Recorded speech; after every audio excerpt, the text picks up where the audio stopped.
Luster Cream Shampoo for soft, glamorous, caressable hair, and Colgate Dental Cream to clean your breath while you clean your teeth and help stop tooth decay, bring you Our Miss Brooks, starring Eve Arden.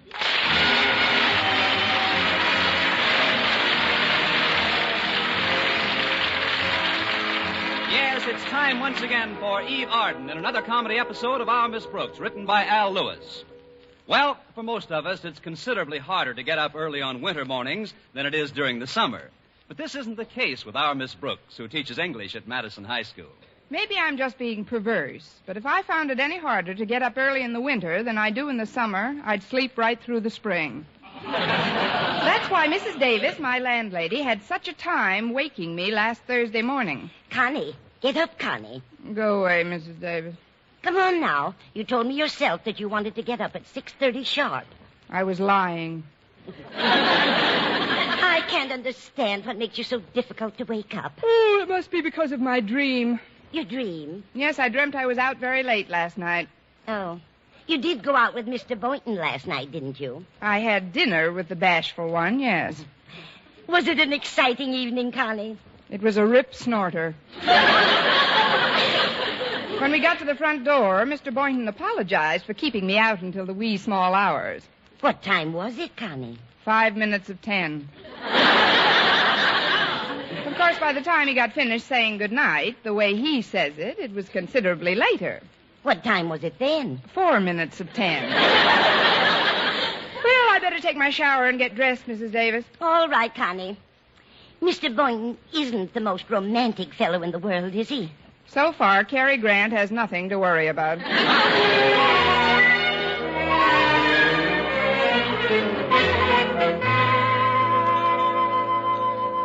Well, this coffee was very good, Mrs. Davis. Oh, I'm glad you like it, Connie. Do you know what I put into the coffee grounds to get that flavor? Don't tell me. I want another cup first.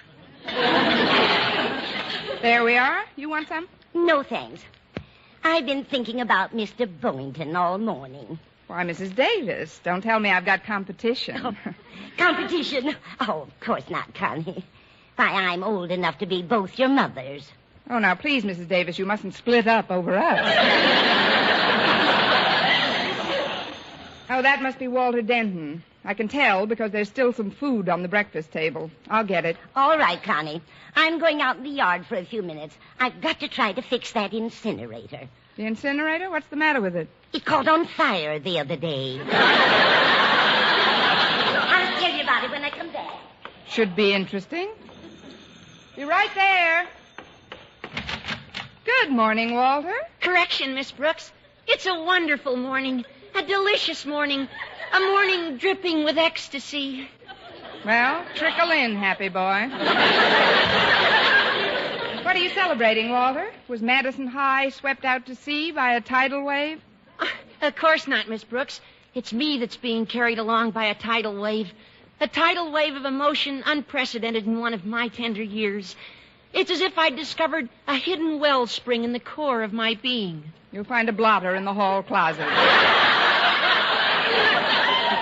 Now, come on into the dinette. I was just finishing a cup of coffee. Oh, I'd be happy to join you in a bit of breakfast, Miss Brooks.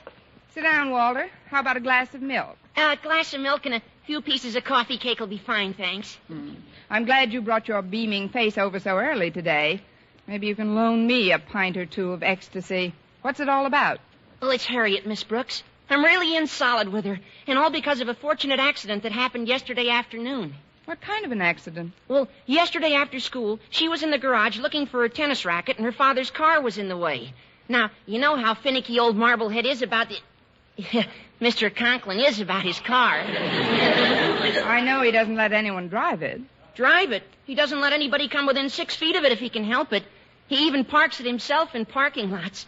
Why, I've heard him boast that since the day he bought it, his car has been untouched by human hands. How does he get it lubricated? And if you say by grease monkeys, I'll take away that cake. Oh, no, he does it himself, Miss Brooks. So you can imagine how nervous Harriet got when she tried to back it up a few feet in the garage, and the wheels were turned too sharply, and bang! She put a neat dent in the fender. That's when I got the inspiration that will forever endear me to Harriet Conklin. What did you do, smuggle her out of the country? No, Miss Brooks. I decided to take the rap for what she'd done.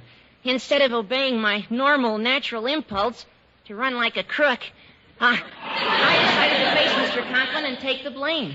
But, Walter, Mr. Conklin isn't too fond of you as it is. I'll say he isn't. He can't stand the sight of me. But as I say, Miss Brooks, I was inspired. So I went around to the front of the house, I strode boldly up the porch steps, and faced Mr. Conklin's face to face. From the picture, let's face it. Sir, I said, you're not going to like this, but the fender of your car has just been dented, and it was I, Walter Denton, who did the denting.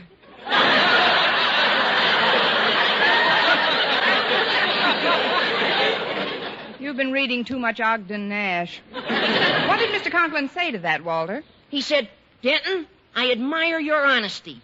That's all he said? Not another word, not another syllable. He just extended his hand and shoved me down the steps.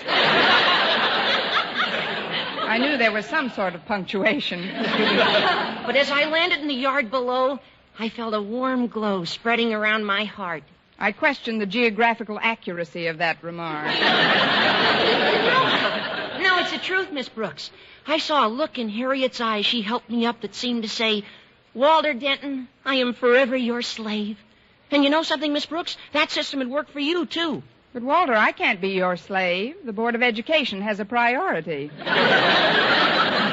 No, I'm talking about Mr. Boynton. Now, if you want to get in solid with him, all you've got to do is just what I did. What, let Mr. Conklin shove me down the steps? No, Miss Brooks. Take the rap for some jam that Mr. Boynton gets into. But Mr. Boynton doesn't get into any jams. How could I possibly take any raps for him? Maybe a jam could be arranged for Mr. Boynton. Mrs. Davis. I couldn't help but hear your conversation, Connie. You couldn't? No, I had my ear to the keyhole. Walter, I want you to know that I think you've got a wonderful idea there. Oh, thanks, Mrs. Davis. Now, it shouldn't be too tough to figure out a way to get Mr. Boynton into some kind of trouble at school. Then you could take the blame for him, and he'd be so grateful. He wouldn't know what to do for you first. But I bet you could tell him.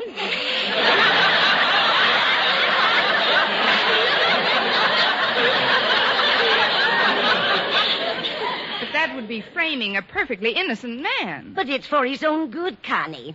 He's just too shy to realize that you two were meant for each other. Now, it's quite early yet, so before you start out for school, let's all sit quietly and try to figure out the best possible scheme. Swell. We'll all concentrate. I've got it. What is it? I'll borrow Mr. Boynton's cigarette lighter and leave it in the principal's office as evidence. His cigarette lighter? What good would that do? Oh, I forgot to tell you. First, I'd set fire to Mr. Conklin.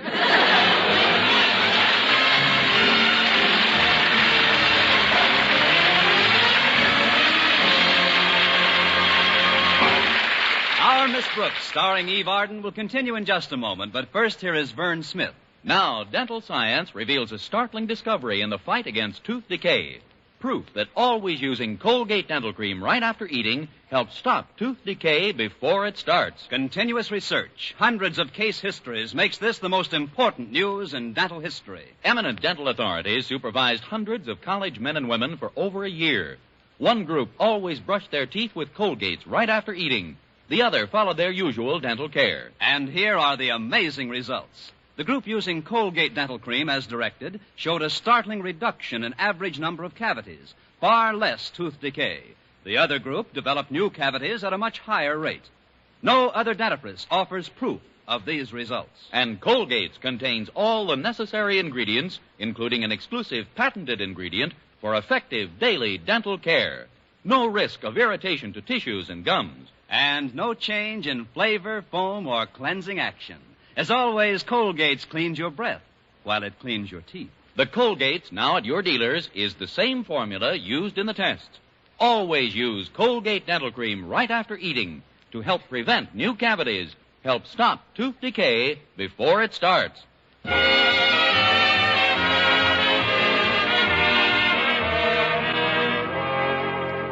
Well, we arrived at school in plenty of time for me to try out the Walter Denton plan for obtaining the gratitude of the object of one's affections. Or as Walter so romantically put it, get 'em in a jam, take the rap, and you got 'em in your pocket. Anyway, I headed directly for Mr. Boynton's biology lab. And knowing that Mr. Conklin's disposition wouldn't be improved any by the dent in his fender, I glided very carefully past his office. But I guess I wasn't careful enough. Miss Brooks. Oops. Morning, Mr. Conklin. On our toes this morning, aren't we? Yes, we are. Especially you. It's just that I didn't want to disturb you, sir. Very considerate of you. Now, if you don't mind, Miss Brooks, you can put your shoes on and step into my office. There we are. Have a seat. Thank you, sir. As you know, Miss Brooks, I have high blood pressure. Yes, sir, I know. Sometimes when you get excited, your face gets so red it looks like a little... Never mind. Never mind the little word pictures, Miss Brooks. I know how I look when I get excited. What I wanted to tell you is that I saw you stepping out of Walter Denton's car this morning. Oh?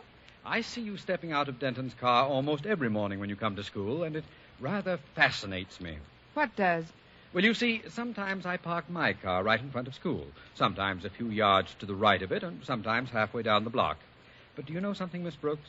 No matter where I park it, Denton always manages to pull up alongside of it so that when you get out of his car, you have to slide your body the entire length of my car, making nick after nick in the paint job. I'm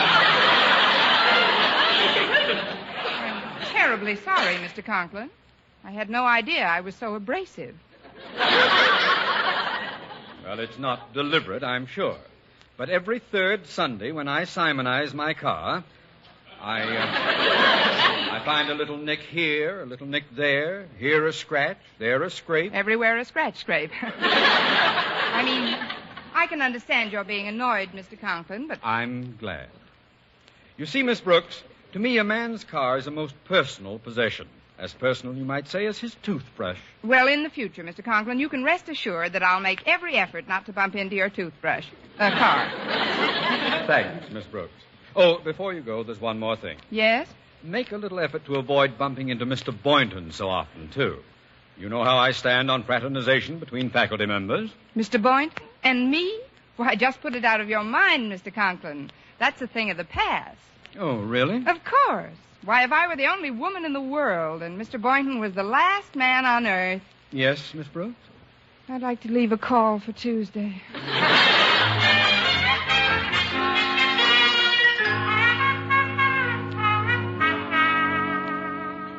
So you see, Mr. Boynton, although I don't like to lecture, these little visits have just got to stop. That's all there is to it. But why, Miss Brooks? I like your dropping into my lab like this. Well, that's the end of that lecture. Any questions? Oh, honestly, I don't see why Mr. Conklin's so strict about teachers passing the time of day once in a while. What harm does it do? Well, it does slow up our work some, I suppose. Although I haven't anything urgent to do at the moment. In fact, I was just doodling on this scratch pad. You see, it's a sketch of one of my white mice. Say, that's very cute. How is everything with you, Mr. Boynton? Fine, Miss Brooks. No trouble on the horizon at all? That is, everything sailing along smoothly for you? Smooth as silk. Oh. Let me have that mouse you just drew. And that pencil. Thanks. Now, when I put this little mustache on him, who does it remind you of? Well, gee, I don't know. Here, I'll give you a hint. There. Well, when you put his name on it, it does look quite a bit like Mr. Conklin. Say, that reminds me. I've got some reports to turn into him this morning. Oh, I'll do it for you. I'm going right by his office. Are you sure it's no trouble? Trouble? It's my opportunity. I mean, I'll be glad to leave these reports for you. See you later, Mr. Boynton. All right, Miss Brooks, and thanks. Now I better tear up that drawing with Osgood Conklin's name on it, or he might... Well, now, that's funny. It disappeared. Oh, Miss Brooks, just a minute. What is it? Did you happen to pick up that drawing Miss Brooks, what's that you're stuffing in the envelope with my reports? Please, Mr. Boynton, I never stuff. Let's see that a minute. But, Mr. Boynton, if you don't get reports in promptly to Mr. Conklin, he gets furious. Miss Brooks, look at this picture. Eek, a mouse. Yes, and with a mustache. Now, I wish you'd tell me what he's doing in there with my reports. Maybe there's some cheese in the envelope. Well, this is no laughing matter, Miss Brooks. I could have gotten into a fine jam with Mr. Conklin. Yes, it could have been a beauty. But there's no harm done, Mr. Boynton. I would have discovered it before I got to Mr. Conklin's office, and well, you don't think I intentionally... Mr. Boynton, how dare you accuse me of what I just did?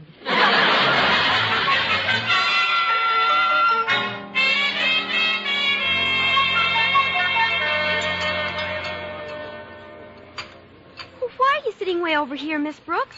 I just saw Mr. Boynton at the other end of the cafeteria. Well, if you must know, Harriet, I'm staying away from Mr. Boynton because of your father. Oh, Daddy won't be up to the cafeteria today.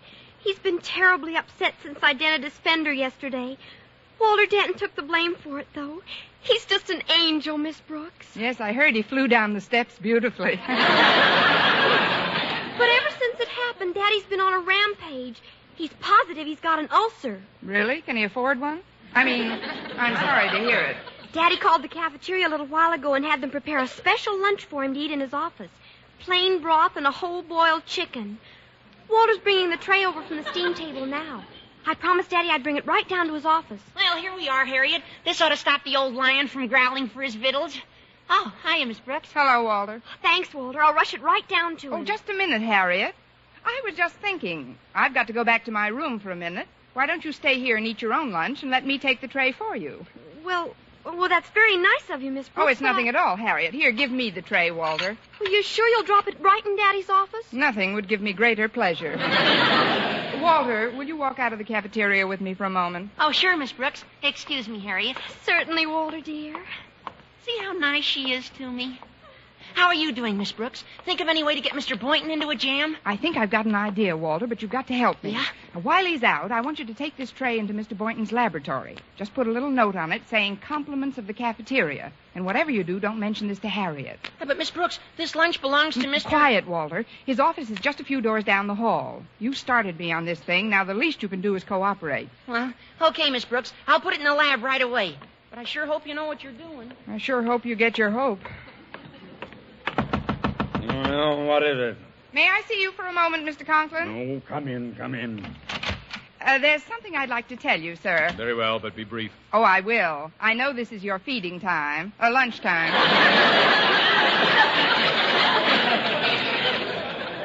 It is past my lunchtime. The tray I ordered should have been here a half an hour ago. Well, that's what I came in to talk to you about. It might be some sort of a prank, and although I'm not the one to go in for informing, Mr. Prank? Conklin... Who took my lunch? I don't know, I'm sure.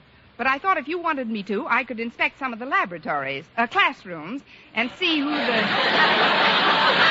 guilty party might be. A splendid suggestion, Miss Brooks. Only instead of you inspecting the classrooms, I'll do it myself. Yourself? Oh, but you're not a well man, Mr. Conklin. You can't leave this office now. Step aside, Miss Brooks.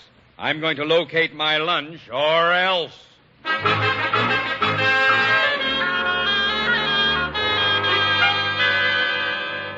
I'm glad you got to class before any of the others, Walter. I'm in the spot. Yeah, but Miss Brooks... When I had you put that lunch tray in Mr. Boynton's lab, I wanted him to see it before I transferred it to my room and told Mr. Conklin that somebody had played a prank on me. Yeah, I know, Miss Brooks, But Mr. Conklin insisted on making the rounds himself, and now...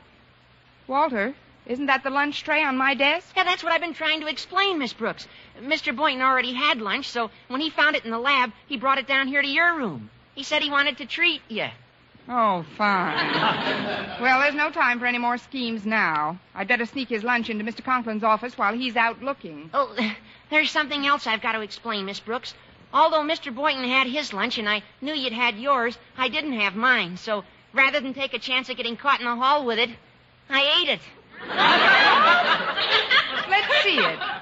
Oh, there's nothing left but a skeleton. I've got to get rid of this tray immediately. Quick, Walter, open the window. I'll take these dishes and lower them out. Yeah. Just a moment, Miss Brooks. What's that you're holding in your hand? For all practical purposes, my death warrant. You see, Mr. Conklin? Silence! I... Put it down on your desk, please. Thank you. So you wanted to hunt through the classrooms yourself, eh? A very clever red herring, Miss Brooks, but it just didn't work. I'll deal with you later, of course. But for now, I'll just take my lunch and... My lunch? What happened to it? This chicken is nothing but skin and bones. He's been working very hard lately. Please, Mr. Conklin, I'll explain it all later. I'll think of something. Just go to your office and relax. Why, I'll bring you a tray that'll make you feel like $1 million. There's only one thing I want you to bring me on a tray, Miss Brooks, and that's your head.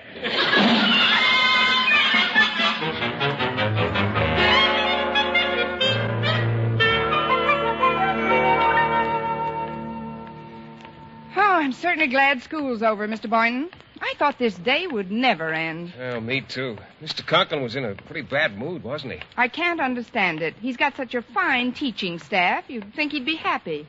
Well, here's my car, Miss Brooks. If you haven't made any other plans, well, that is, I thought maybe if you didn't have a ride with some other, well, would you like me to? I'm already in, Mr. Boynton. Oh, fine. I'll get in. Now, we'll just... Uh-oh. Well, I seem to be jammed in between two cars here. Oh, it is pretty tight. Bumper to bumper. Yeah. I'll just have to start my motor and push the car in front of me a bit.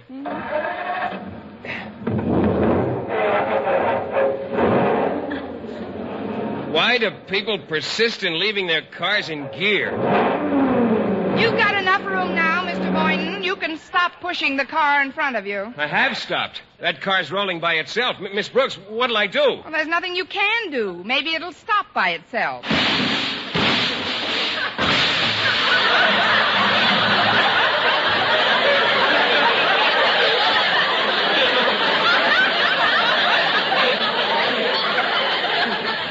Well, that's the first time I've been right today.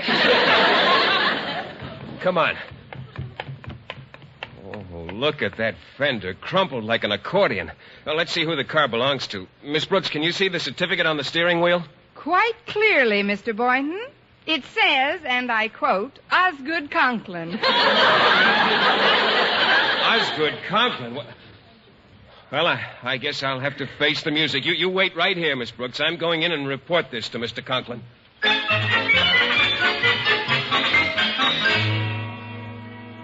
Well, that's a fine insurance company you're with, Gibbons. I'm sorry, Mr. Conklin, but our inspector looked at the fender this morning, and he says the dent can be hammered out for about $40. But I don't want it hammered out. I want a new fender. What am I paying insurance premiums for? Sorry, Mr. Conklin, a new fender would cost over $150, and the dent you have doesn't justify it. Since your policy is a $50 deductible, you'll have to stand the expense yourself. Bye. But Mr. Gibbons, Goodbye. Mr. Gibbons, he hung up on me.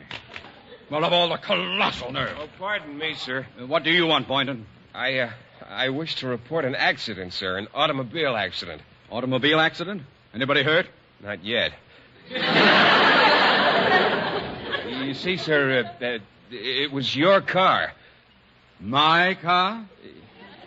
Yes, sir. You had me locked in at the curb, and I had to give it a little push, and the brake wasn't on, and, well, it didn't stop till it hit a tree. A tree? What happened to it? Oh, nothing happened to the tree, Mr. Conklin.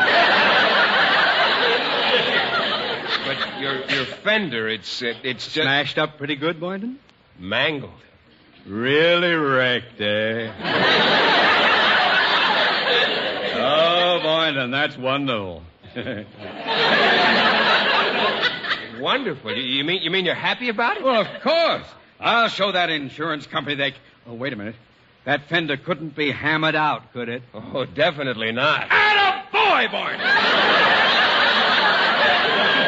I won't forget this, my boy. You've done me a real turn. Don't you see? I had a little dent in the fender, but the insurance company wouldn't replace it. But now they'll have to. Do you hear me? They'll have to. Wait!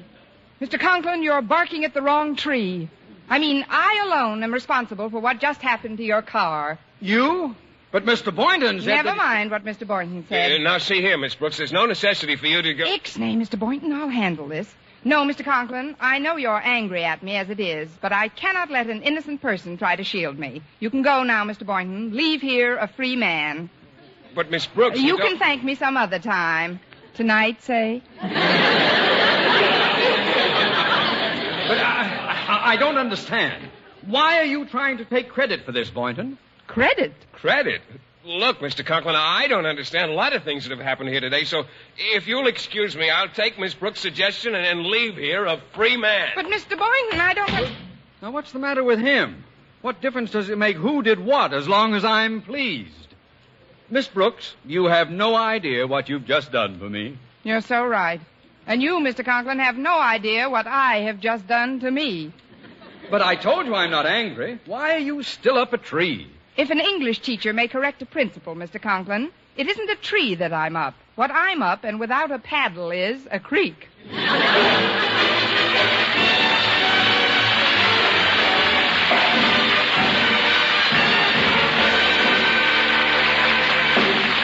Arden, as our Miss Brooks, returns in just a moment. But first... Dream girl, beautiful luster cream girl. Tonight, yes, tonight, show him how much lovelier your hair can look after a Luster Cream shampoo. Luster Cream, world's finest shampoo. No other shampoo in the world gives Kay Daumit's magic blend of secret ingredients plus gentle lanolin. Not a soap, not a liquid. Luster Cream shampoo leaves hair 3 ways lovelier. Fragrantly clean, free of loose dandruff, glistening with sheen, soft, manageable. Even in hardest water, Luster Cream lathers instantly. No special rinse needed after a Luster Cream shampoo. So gentle, Luster Cream is wonderful even for children's hair. Tonight, yes, tonight, try Luster Cream shampoo. Dream girl, beautiful luster cream girl. You owe your crowning glory to a luster cream shampoo. And now, once again, here is our Miss Brooks. Well, I corralled Mr. Boynton before he got into his car again and explained that I thought he was in trouble and was merely coming to his rescue. Well, I'm afraid I don't approve of such heroics, Miss Brooks. You see, I've always liked to stand on my own 2 feet. It's a trait I inherited from my father. Really? Yes, Miss Brooks. I've gotten where I am today without the help of any woman. I'm rather proud of that, and so is my father. Mr. Boynton, could I have his address? His address? What for, Miss Brooks? I want to send your father a card on Mother's Day. Next week, tune into another Our Miss Brooks show brought to you by Luster Cream Shampoo for soft, glamorous, caressable hair and Colgate Dental Cream to clean your breath while you clean your teeth and help stop tooth decay. Our Miss Brooks, starring Eve Arden, is produced by Larry Burns, directed by Al Lewis, with music by Wilbur Hatch.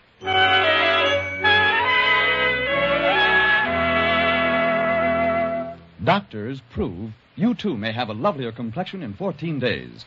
Yes, 36 leading skin specialists proved in tests on 1,285 different women that a new method of cleansing with Palmolive soap using nothing but Palmolive brought new complexion beauty to 2 women out of 3.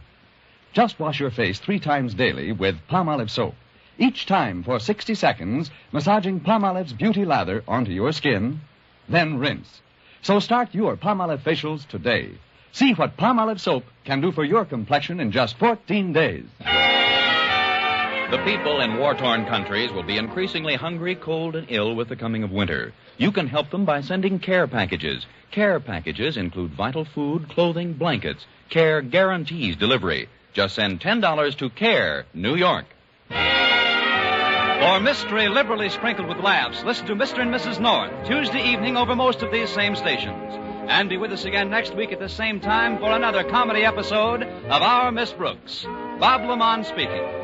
This is CBS, the Columbia Broadcasting System.